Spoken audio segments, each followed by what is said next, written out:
You can't believe in God and have crystals in your home. I think there's God in everything, and the more we recognize that within ourselves, the more we can meet it externally. This is from the earth. Yeah. Doesn't mean that it's worshipped. What does this mean? Yeah, so this is an Ethiopian opal. And a few years ago, I started kind of leaning more into crystals. I was living in a high-rise in downtown San Diego, very disconnected from the earth.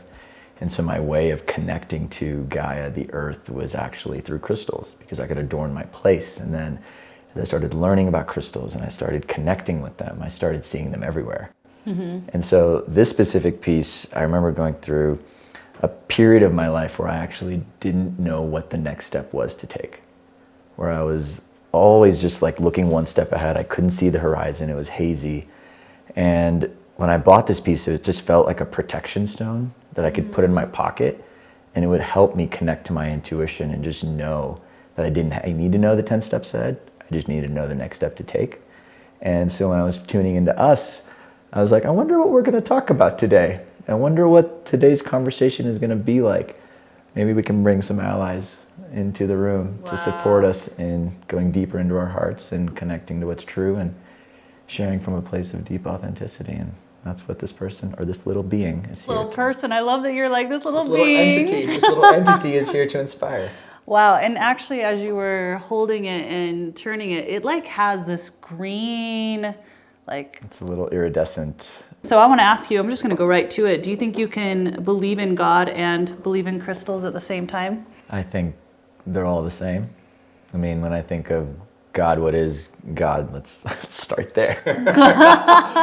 We'll just go there. Well, it's something I've been connecting more and more to. My spirituality and my faith has been coming back online in really deep ways over the last few years, and I keep connecting to God as a feeling, right? More than a thing that's outside of me. Ooh. It's a feeling within me, and so anything that evokes the feeling within me is actually God.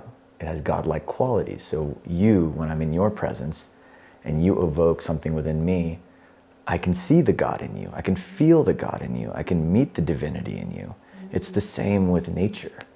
When we're outside and we can be in the magnitude, mm-hmm. be in humility mm-hmm. for this incredible planet that we're on, yeah. and feel that within, and all the stuff that shows up in that is God. And I feel like each of these things, this little being right here, the beauty you might see at a coffee shop with somebody who's just being kind, like it doesn't matter where it's coming from. Yeah. I think there's God in everything, and the more we recognize that within ourselves, the more we can meet it externally. And so it's all the same. It all just cobbles into one big feel. I think you described it perfectly, and I think it's important just to bring up, because there are people, and even the way I was raised, it's like, wait, you can't believe in God and pray to a God and have crystals in your home. And I just want to remind myself and remind everyone is that this is from the earth. Yeah. And just because it's in your home or you have it, with you and you bring it to say, hey, this is an ally, doesn't mean that it's worshipped. Just like I would use this tea as an ally to nourish my throat and to nourish my body. I don't worship it. So there's a difference, and I think some people are thinking that, if you go and do these certain ceremonies or you have crystals in your home, you must be worshiping it. And it's not an or, it's an and. Mm-hmm. And it's so cool how you describe that. And like God to you is a feeling. And I love that, because so many people, we were just actually discussing this with someone else, and I was discussing it on video for this TV show, was around, can you go do other people's ceremony and still believe in your own God? And it's like, God's a feeling. What if it feels like love? What if it's based on love? What if I find the love within myself? What if I love myself more through this ceremony? Are you telling me God's not in it?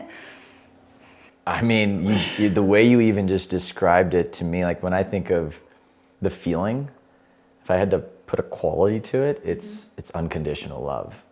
What helps me connect to that devotion, maybe the unconditional love, the remembrance of my beauty, of the beauty in others. Like there's a frequency that can be channeled through so many things. Totally. Like when we, and And the more we take care of ourselves, the more we do whether it's a ceremony, I mean, a yoga class can be a ceremony if you approach it with the right intention, Yeah. with the right mindset or with the right heart set. Like you can truly connect.